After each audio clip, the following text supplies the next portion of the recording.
Hi friends, welcome to our channel. আপনাদের সবাইকে জানাই গুড মর্নিং। এখন বাজে প্রায় 8:15-20 মতো বাজে, আর উঠেছি অনেকক্ষণ। ছেলেটাকে নিয়েছিলাম কারণ আমার শাশুড়ি মা আজকে একটা জিনিস আছে, কি আছে এটা তো পরে পরে শেয়ার করব। আর আমার শাশুড়ি মা হচ্ছে যে ঘরদোর গুছিয়ে ঝাড় দিয়ে মুছে সব কমপ্লিট করে নিয়েছে, আর আমি ছেলেটাকে করে নিয়েছিলাম। আমি সেরকম কিছু করিনি কারণ আমার শরীরটা ভালো নেই, ওই জন্য।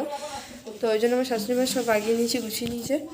এবার হচ্ছে আমি অনেকগুলো কাপড় জামা ভিজিয়েছি, এই শীতের অনেকগুলো প্যান্ট জামা বের করেছি। তারপর যে মামা বাড়ি গেছিলাম সেই ওখানেও অনেকগুলো প্যান্ট জামা হয়েছিল, কাচা হয়নি, ঠিকঠাক পরে গেছি এসেছি। তো সেগুলো সব ভিজিয়েছি আজকে, এগুলো অনেক কাঁচা আছে, কাচবো। তো ভাবলাম তাই জন্য আগে ভিডিওটা স্টার্ট করে নিই, ওই জন্য ভিডিওটা স্টার্ট করে নিলাম। এখন আমি মুখ ধুইনি, চা খাইনি, কিচ্ছু করিনি, শুধু চাটা বসিয়ে এসেছি। তাহলে চলুন ভিডিওটা আজকে এখান থেকে স্টার্ট করছি। আমি আগে মুখটা ধুইনি, চা খাবো, তখন আবার দেখাবো। আপনারা দেখতে থাকুন, আমার পাশে থাকুন। ভালো লাগলে অবশ্যই like comment share and subscribe করে আমার পাশে থাকুন। বাবু, ও বাবু,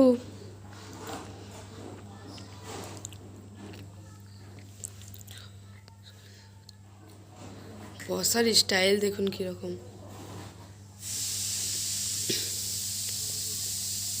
আর এই দেখুন চা বানিয়ে নিয়ে এসে গেছি, চা নিমকি। এই দেখুন বিস্কুটের কৌটো খোলা আছে নেবো বলে। এই দেখুন বাবুকে।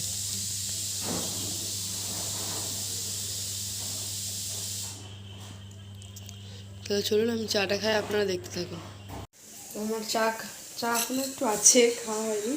যাই হোক, এই চা খেতে মানে নেওয়ার আগেই আমি প্রেশারে মুড়ি খাবারের মানে ছোলা কলাই আর আলু নুন হলুদ দিয়ে সেদ্ধ বসিয়ে দিয়েছি, আর একদিকে গরম জল বসিয়েছি। আমার বরের কয়েকটা প্যান্ট আছে, ওই প্যান্টগুলো অনেক নোংরা হয়ে গেছে, কাজের প্যান্ট তো খুব নোংরা বলে ওগুলো একটুখানি গরম জলে কাচবো যাতে ভালোভাবে ছেড়ে যায়, সেই জন্য গরম জল বসিয়ে দিয়েছি। আর ওদিকে ডালটা সেদ্ধ হয়ে গেছে, এবার খালি ডালটা খুলবো আর জলটা ঝরিয়ে নেব, তারপরে ওটা রান্নাটা করে নেবো। তাহলে আপনারা দেখতে পান।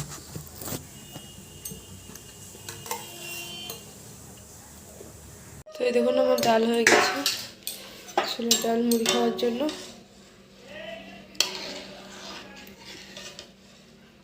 এটা দুধটা গরম করলাম বাবুকে খাওয়াবো বলে, কিন্তু এখন দুধ আর খাওয়ানো হবে না কারণ বাবা যাচ্ছে এবারে মাঠে। তো চলুন কী করবে না করবে সবই আপনাদের সাথে শেয়ার করবো, আপনারা দেখতে থাকুন। আজকে আমাদের বাড়িতে কি হচ্ছে এটা যাদের গ্রামে বাড়ি তারাই জানবেন।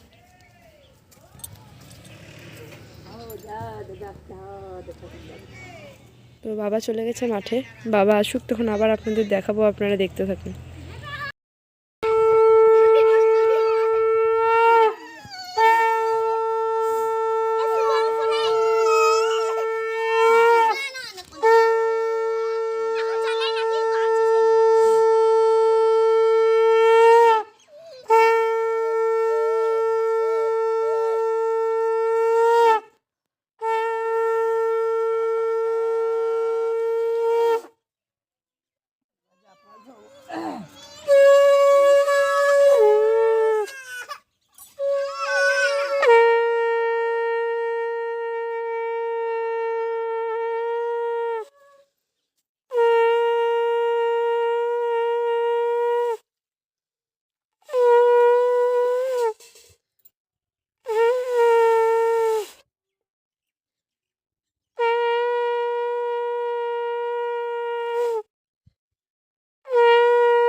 তো দেখলেই যে আমাদের ঘরে একটা পুজো হলো। তো এই পুজোটা যাদের গ্রামের বাড়ি, যারা আমার গ্রাম থেকে যারা আমার ভিডিও দেখেন তারা হয়তো জানবেন যে এগুলো কী।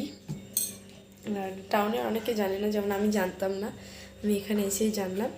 তো সেই জন্য এটা কী বেশ বলে, মই টানা না এরকম কিছু একটা বলে, ঠিক আমি জানি না। আমি আমার শাশুড়ি মায়ের কাছ থেকে জেনে আপনাদের বলবো এটাকে কী বলে। তো আপনারা যারা জানেন আমাকে অবশ্যই কমেন্ট করে জানাবেন এটাকে কী বলে। আমার ঠিক মনে পড়ছে না এখন। আর ওই পুজোটা আমার শ্বশুরমশাই করেছে, কারণ উনিই নিয়ে এসেছেন তাই। আর যেহেতু সকাল থেকে উপোস ছিল আমার শ্বশুরমশাই, তাই জন্য পুজোটা হওয়ার পর আমার শ্বশুরমশাইকে খাবার দিয়ে দিয়েছি। আমি তো দেখলেন ছোলার ডাল বানিয়েছিলাম, তো ওটা দিয়ে মুড়ি দিয়ে দিয়েছিলাম। খাওয়া ওনার হয়ে গেছে। আর আমি বাবুর জন্য এবার দুধ নিয়েছি, এই দেখুন।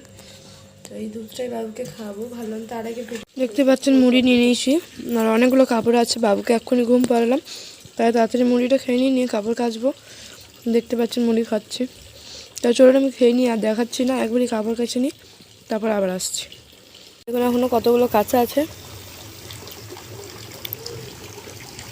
এই 2 বালতি কাঁচা আছে, ওখানে নামানো আছে, এখানে বাবার পাঞ্জামা নামানো আছে, এগুলোও কাচবো। আর এই দেখুন মা এই হোলটা বাইরে থেকে কারো ঘরে হয়েছিল, মা নিয়ে আসলো, এখন দেখায়। দেখুন কতগুলো কেচে মেলা হয়ে গেছে, এগুলো সব কাঁচা হয়ে গেছে, মিলে নিয়েছি। এগুলো বাকি আছে। আর এই দেখুন সর্ষে মিলেছে, এগুলো বীজ করবে, তাই মাঠে ছড়াবে। তাহলে চলুন আমি সব এগুলো কেচে নিই, তারপর আবার আসছি। আরও অনেক কেচে মেলা হয়েছে, আর আরও যেগুলো কেচে মিলেছিলাম সেগুলো শুকিয়ে গেছে, ওগুলো আবার গুছিয়ে রেখে দিলাম। আর এখানে দেখুন কত পাতলা, ওইদিকে আছে, এই দেখুন দেখতে পাচ্ছেন খাবার নিয়ে নিয়েছি।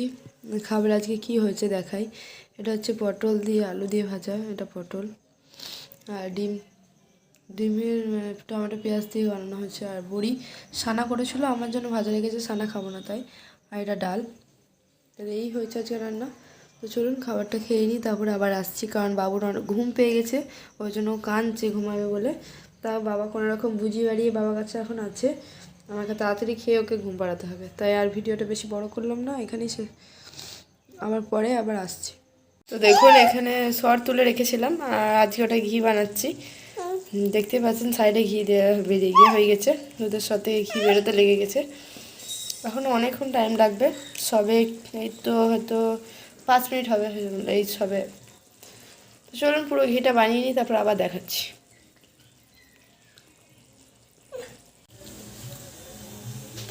দেখতে পাচ্ছেন ঘি কমপ্লিট, আমি বানিয়ে ফেলেছি ঘিটা আপনাদের দেখাচ্ছি।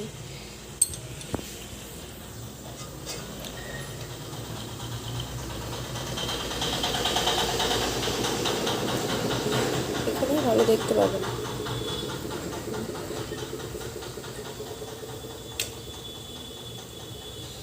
সুন্দর ঘি হয়েছে, তো কমপ্লিট। তার মাঝে আমি আবার গ্যাস বন্ধ করে বাবুকে আবার মানে আমার ছেলেকে ঘুম পাড়াতে গেছিলাম, ওকে ঘুম পাড়িয়ে এসে আবার গ্যাস ধরালাম, তারপর এটা করে বানিয়েছি। তার মাঝে একটা আখও ছাড়িয়ে নিয়েছি, আখ খেতে খেতে আর ঘিটা বানিয়ে নিলাম। তো এটা বানানো হয়ে গেছে, আর টাইমও অনেক হয়ে গেছে, যেহেতু বাবুকে ঘুম পাড়িয়ে এসে আবার বানিয়েছি, তাই এখন বাজে 4:45। তো এবার ঘর দোরগুলো গুছাবো, ভাগাবো, ঝাড় দেবো। তো ওগুলো সব করে নিই, তারপরে আবার আসছি। বললাম যে ঘর দোর গুছিয়ে বাকি ঝাড় দিয়ে নিই, তারপরে আবার আসছি। তো এই দেখুন মা সন্ধ্যা দেখিয়ে নিয়েছে, আর আমি এখানে চা করছি। তো এটা বাবার জন্য করছি একটুখানি, আর আমাদের করে নিয়েছি, মাকে দিয়ে এসে গেছি। আর এটা আমার বর এসে গেছে বিকেলে আচমকায়, আমাকে কিছু বলেনি। তো এসে আবার পাউরুটি এনে দিল, তো পাউরুটি আমি শিখেছি, একটা খাওয়া হয়ে গেছে। আর আমার শাশুড়ি মাকেও দিয়ে এসে গেছি, এবার এটা আমি খাবো। তবে চলুন বাবাকে চাটা বানিয়ে দিয়ে দিই, আর আমিও চাটা খেয়ে নিই আগে। দেখুন রাতের মেনুতে কী করলাম, করার সময় দেখাতে পারিনি, কারণ যেহেতু বর এসেছে ওর একটু খাবে তাড়াতাড়ি, শুয়ে পড়ে একটু তাড়াতাড়ি, কারণ আবার কাল সকালে বেরিয়ে যাবে কাজে। চাপ চাপ করে ডিম মুসুরি বানিয়েছিলাম, আমার বর খেয়ে নিয়েছে, আমার শ্বশুর খাবে, আর শাশুড়ি তো দুধ দিয়ে ভাত খাবে, আর ভাত আর ডাল। আর দেখুন এখানে দুধ গরম বসিয়ে দিয়েছি, বাবুর জন্য নিয়ে নিয়েছি, খাওয়াবো। আর এমনি সব গুছিয়ে ভাগি কমপ্লিট করে নিয়েছি, এবারে বাবুকে খাওয়াবো আর শোবো। দেখতে পাচ্ছেন সব কমপ্লিট, সব ধোয়াধুয়িও করে নিয়েছি। তাহলে চলুন বাবুকে দুধ খাইনি, তারপর আবার আসছি। আমি একটা গোটা বাতাবি লেবু ছাড়ি খেয়ে নিয়েছিলাম, সেই জন্য আর ভাত খাইনি, তাই আপনাদের সাথে শেয়ারও করিনি। আর আমার সব কাজ হয়ে গেছিলো, আমি তো তখনই দেখালাম। আর এবার শুতে যাব, বিছানা করে নিয়েছি, তো এবার শুতে যাওয়ার আগে ভিডিওটা শেষ করে নেব, ওই জন্য আমি তাড়াতাড়ি চলে আসি, ভিডিওটা শেষ করে নিই। চলুন আজকের মতো ভিডিওটা এখানেই শেষ করছি, দেখাবে কালকে নতুন একটা ব্লগের সাথে। তাহলে আপনাদের সবাইকে জানাই টাটা, গুড নাইট। আপনারা সুস্থ থাকবেন, ভালো থাকবেন, আর এইভাবেই আমার পাশে থাকবেন, আমাকে সাপোর্ট করবেন।